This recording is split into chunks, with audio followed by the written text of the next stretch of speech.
Bismillahirrahmanirrahim. Assalamualaikum warahmatullahi wabarakatuh.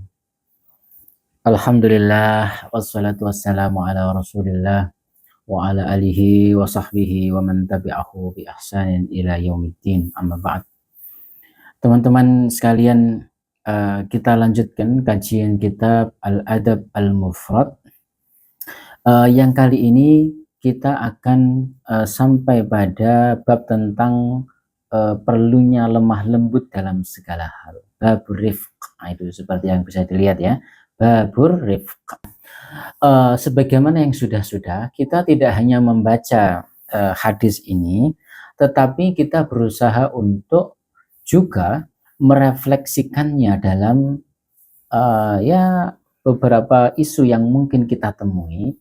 Dan dalam edisi kali ini kita mencoba untuk berdasarkan atau berbekal hadis tentang rifq ini, kasih sayang ini, lemah lembut ini, kita mencoba untuk merespons atau mungkin ya menganalisis, menilai ketepatan frase atau kalimat yang ya pernah populer ya, yaitu Tuhan tidak perlu dibela. Ini memang kalimat ini memang dipopulerkan oleh almarhum Kiai Haji Abdurrahman Wahid, itu ya. Tentu beliau adalah seorang Presiden Republik Indonesia, Ketua Umum PBNU. Banyak hal positif yang bisa diambil dari beliau, termasuk juga ya tidak menutup kemungkinan semua orang, saya pikir ada yang setuju, ada yang tidak. Itu biasa, tergantung bagaimana kita menilainya. Dan ya masing-masing bertanggung jawab terhadap pilihannya. Yang penting kita menilai dengan tulus dan jujur gitu ya. Oke, jadi beliau mempopulerkan gagasan Tuhan tidak perlu dibela. Nah, kira-kira tepat enggak kalimat itu gitu ya. Maka kita menjawabnya dengan satu hadis yang oleh Imam Al-Bukhari dimasukkan dalam babur rifq ini gitu ya. Tapi itu nanti di akhir. Kita baca dulu hadis ini. Bismillahirrahmanirrahim.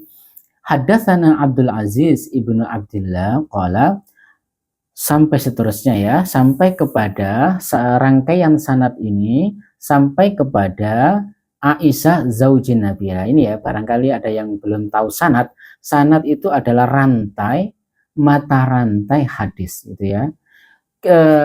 Hadis ini ditulis oleh Imam Muslim gitu ya. Mohon maaf, Imam Bukhari, Al-Adab Al-Mufrad. Nah, Imam Bukhari itu meriwayatkan hadis ini dari ini yang pertama ini, Abdul Aziz ibnu Abdillah. Lalu itu gurunya Imam Bukhari. Terus gurunya Imam Bukhari meriwayatkan dari gurunya itu Ibrahim ibnu Sa'ad, sampai dari gurunya sampai guru yang terakhir sebelum Rasulullah, yaitu Aisyah. Itu ya. Jadi hadis ini diriwayatkan oleh orang yang terdekat terakhir dengan Rasulullah, yaitu Aisyah zaujin Nabi, yang merupakan istri Rasulullah Shallallahu Alaihi Wasallam. Itu sanad ya. Oke. Apa isi hadisnya? Qalat dakhala rahtun minal yahud ala Rasulillah Shallallahu Alaihi Wasallam. Pernah satu ketika ada sekelompok orang Yahudi bertamu kepada Rasulullah Shallallahu Alaihi Wasallam. Tamu, ya namanya tamu mestinya sopan ya. Tetapi ternyata apa yang terjadi? Faqalu, mereka berkata, Assalamualaikum. Masya Allah. Assalamualaikum itu artinya adalah celaka atau racun bagimu, kecelakaan bagimu. Nah, bagi Rasulullah dan keluarganya mestinya ya. Qalat Aisyah, maka berkatalah Aisyah, siapa yang tidak marah ya? Ada tamu tiba-tiba datang, kok tiba-tiba malah mencelaka, berdoa celaka gitu ya.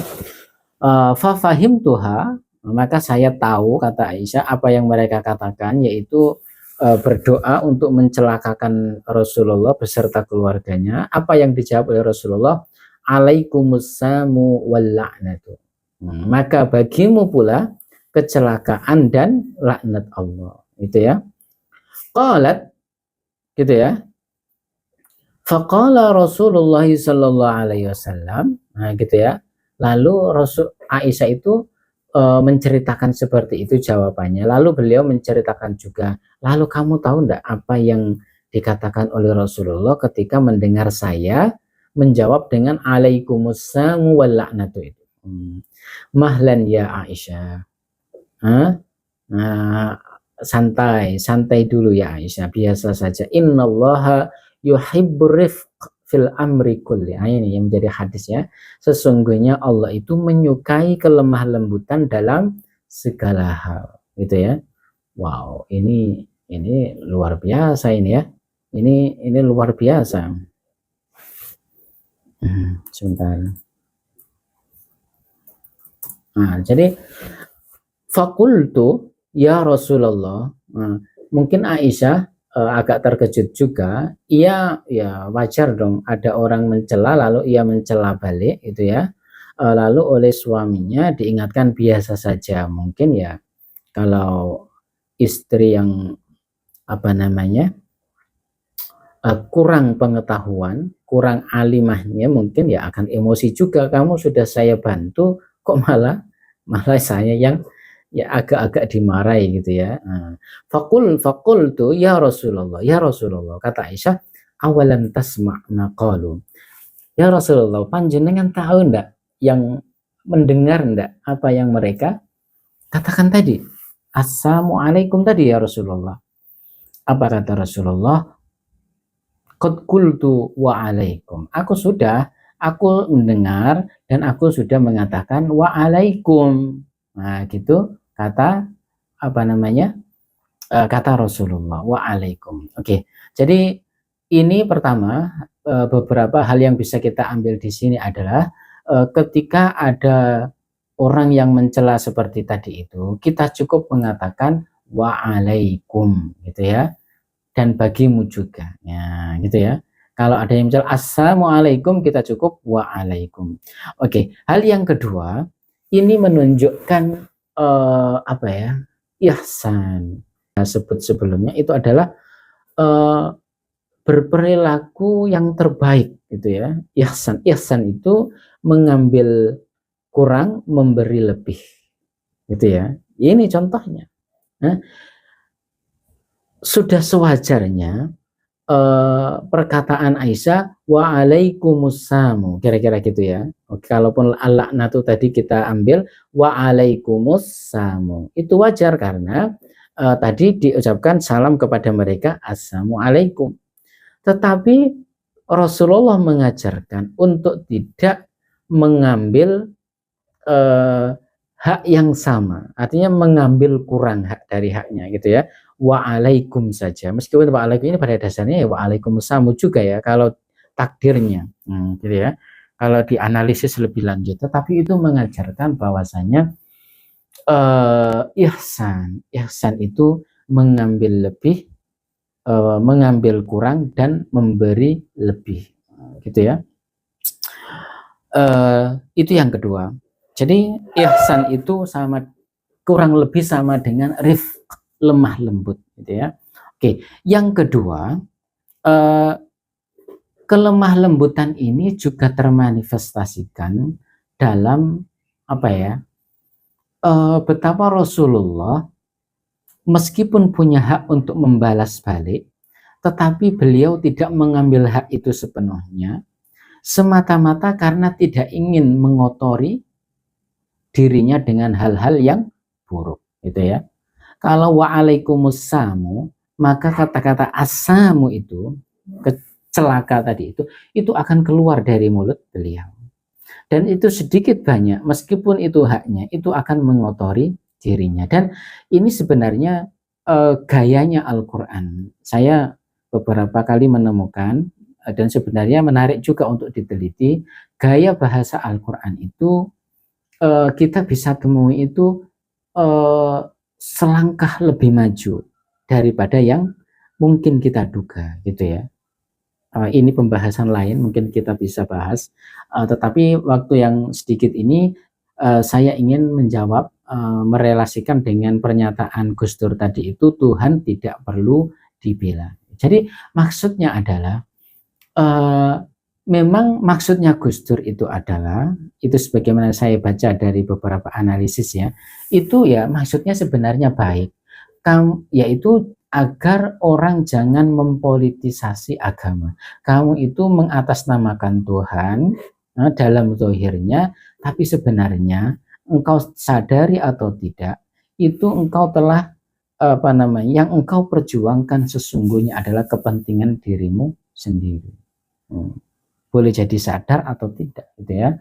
Jadi itu tujuannya. Tetapi perkataan yang dipopulerkan oleh Gus Dur adalah Tuhan tidak perlu dibela. Lah, ini yang bagi saya, menurut pemahaman saya, mohon maaf saya belum membaca sepenuhnya artikel Gus Dur itu, jadi saya menilai berdasarkan sependek apa yang saya pahami ya.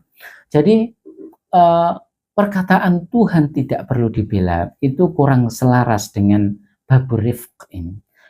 Betapa Rasulullah tidak ingin menyandarkan sifat-sifat yang buruk, perkataan-perkataan yang buruk kepada dirinya, apalagi Allah. Nah, maka ya ini ajaran Al-Quran ya, sebisa mungkin kita menghindarkan diri dari menyandarkan hal-hal yang buruk, hal-hal yang tidak seharusnya kepada Allah. Gitu loh maksudnya. Nah, gitu ya. Kenapa demikian? Karena membela Allah, membela agama Allah itu mansus. In tansurullaha yansurkum wa yusabbit aqdamakum. Kan? Jika kamu menolong Allah, maka Allah pun akan menolongmu. Loh, menolong Allah. Apakah Allah perlu pertolongan sebenarnya? Ya tidak juga, gitu ya. Nah, gitu ya. Jadi maksud Gus Dur menurut saya baik, yaitu tolonglah orang-orang yang tidak adil itu, gitu ya. Jangan mengatasnamakan Tuhan, tapi ternyata yang kau bela adalah kepentingan dirimu sendiri. Itu politisasi. Nah, maka fokus pada orangnya. Nah, tapi menurut kami hal ini kurang tepat karena telah menyandarkan hal-hal yang tidak semestinya disandarkan kepada Allah. Karena ini mansus. In tansurullaha yansurkum.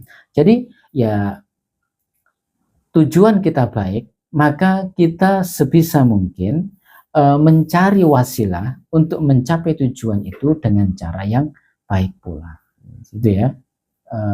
Jadi pendapat kami berdasarkan hadis ini, Tuhan tidak perlu dibela itu kurang selaras dengan apa yang dikandung oleh hadis dalam babur rifq ini, bahwasanya Rasulullah saja yang berhak untuk membalas dengan perkataan yang sama, yaitu wa'alaikumussalam. Beliau saja tidak melakukannya, cukup dengan wa'alaikum.